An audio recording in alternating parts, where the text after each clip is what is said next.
The time value of money 1. Valuing a single cash flow.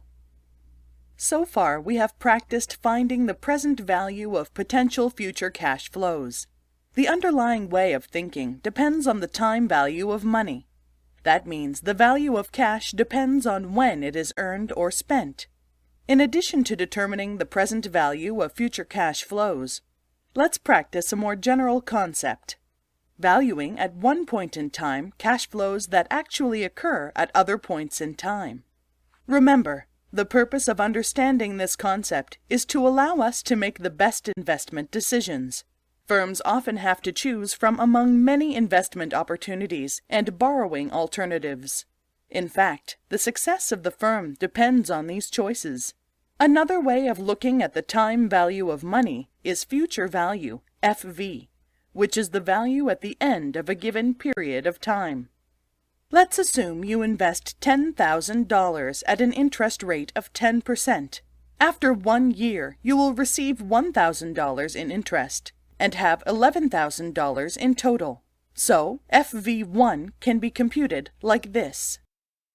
At the end of the second year, you will receive 10% interest on both your principal and accumulated interest, and have $12,100 in total. This is called compound interest because interest is earned on both the original investment and on the reinvested interest. On the other hand, simple interest is the amount earned on only the original investment. If your investment had paid only a simple interest rate, you would have earned only $2,000 at the end of the second year. Investors will obviously select the compound interest rate because they will earn more money for the same amount of investment.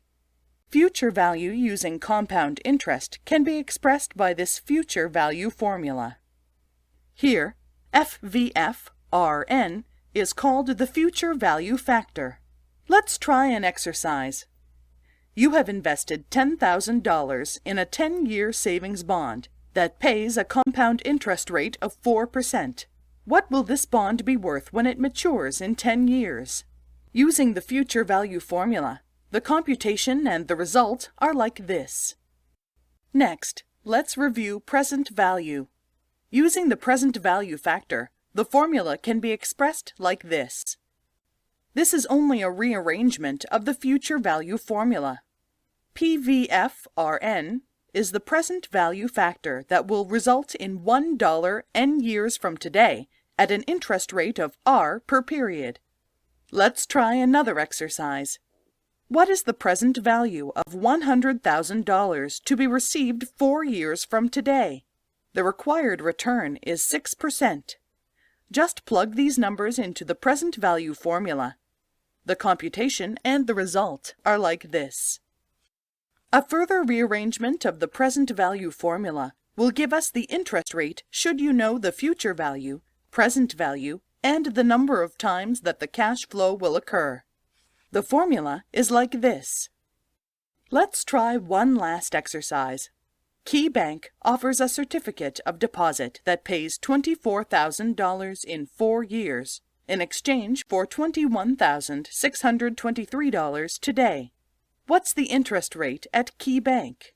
Using the formula just given, the computation and the result are like this.